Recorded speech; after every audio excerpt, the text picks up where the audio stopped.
এবার আমি ধারাবাহিকভাবে আমি কিছু কথা বলতে চাই। তার প্রথম কথাটা হলো যে আমি এই এর পূর্বে যেসব আলাপ হয়েছে আমি ওগুলো আর বলছি না। যে প্রথম কথাটা হলো, দেখেন যে এই যুদ্ধ শুরুর পরে ইউএসএ এবং ইসরায়েলের জন্য সব থেকে বড় দুইটা সারপ্রাইজ ছিল।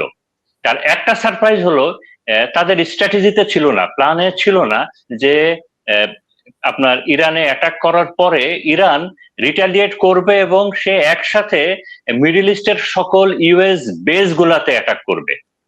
ইউএস যতগুলা বেজ আছে, রেডার স্টেশন আছে, সেইগুলোতে অ্যাটাক করবে। এইটা ইউএস এর জন্য একটা অত্যন্ত বড় সারপ্রাইজ ছিল যে ইরান এভাবে করবে এবং পুরো যুদ্ধটাকে সে মিডিল ইস্টে ছড়িয়ে দিবে। একই সাথে ইউএসএ ট্রাম্পের জন্য এটাও একটা বড় শক ছিল যে ট্রাম্প, যে ইউএস এর কারেকশন, ইরানের যে প্রেসিডেন্ট আছে উনি বারবার নেগোসিয়েশন, ইউএস এর সাথে নেগোসিয়েশনকে উনি রিজেক্ট করে গেছেন যে আমি নেগোসিয়েশন করব না, আমরা যুদ্ধে চালিয়ে যাব। এইটা ট্রাম্পের জন্য একটা বড় শক ছিল এবং সে এটার জন্য রেডি ছিল না যে ইরানের তরফ থেকে এরকম একটা ব্যাপার। তো এখন এখন একটা বিষয় আমাদেরকে একটু বুঝতে হবে যে এই যে একটা এত বড় একটা যুদ্ধক্ষেত্র, থিয়েটার অফ ওয়ার, এটা অনেক বড়, সেই ইসরায়েল থেকে শুরু করে এন্টায়ার মিডল ইস্ট এবং এদিকে ইরান। এই এত বড় একটা বড় যুদ্ধক্ষেত্রে এখানে মিলিটারি পাওয়ার খুব কম ইম্পর্টেন্ট। এখানে বেশি ইম্পর্টেন্ট হলো স্ট্র্যাটেজি, তার স্ট্র্যাটেজিটা কেমন এবং কে স্ট্র্যাটেজি, মানে কার স্ট্র্যাটেজিটা কাজ করছে। তো কার স্ট্র্যাটেজিটা কত ভালো কাজ করছে এইটা আপনি বুঝবেন দুইটা জিনিসে। এখানে তার আগে একটু বলে রাখি, দেখেন এরকম বড় একটা থিয়েটার অফ ওয়ার যেখানে হচ্ছে, একটা বড় ধরনের ইসে, এখানে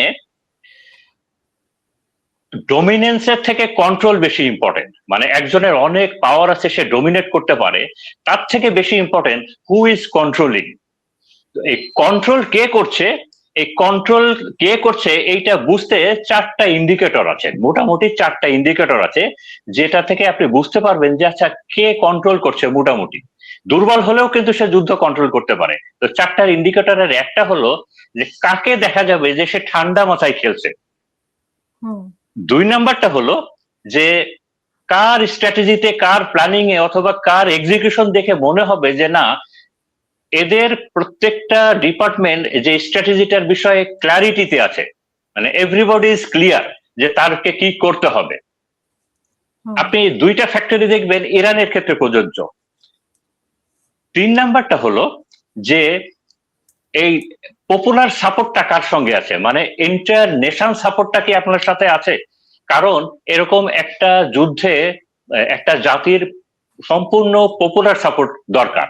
কারণ হলো যে, কারণ এই যে ইরানের যেটা আছে, ওরা মরতে রাজি কিন্তু যুদ্ধে হারতে রাজি না অথবা আত্মসমর্পণ করতে রাজি না, এই মেন্টালিটিটা দরকার। একই সাথে এইরকম একটা যুদ্ধ যেখানে স্ট্র্যাটেজি অনেক ইম্পর্টেন্ট এবং সেখানে ডিটারমিনেশনটা, জাতিগত ডিটারমিনেশনটা অনেক ফ্যাক্টর। তো এই ফ্যাক্টর গুলো যাদের ক্ষেত্রে বেশি, যাদেরকে মনে হবে যে না এই ফ্যাক্টর গুলো তাদের বেশি আছে, আপনি ধরে নিবেন যে যুদ্ধটা সে কন্ট্রোল করছে মোটামুটি। তো এই মুহূর্তের যুদ্ধটা যেখানে আছে সেখানে পশ্চিমা বিশেষজ্ঞরা বলছেন যে এই যুদ্ধ থেকে আমেরিকা যদি জিততে চায় তাকে সামথিং স্পেশাল করতে হবে। গতানুগতিক যেভাবে চালিয়ে যাচ্ছে এইভাবে সে এই যুদ্ধে জিততে পারবে না। কারণ আমেরিকার এম তো দুইটা, আইদার ইরানকে ধ্বংস করা অথবা মিনিমাম ইরানের রিজিম চেঞ্জ করা। তো আলটিমেটলি দুইটার কোনোটাই হচ্ছে না। তো এই জন্য পশ্চিমা বিশেষজ্ঞরা বলছেন যে ইরানকে এই আমেরিকা অথবা ইসরায়েলের তাদের এই যুদ্ধে সফল হতে গেলে সামথিং স্পেশাল করতে হবে। তো স্পেশালটা কি হইতে পারে, দুইটা জিনিস।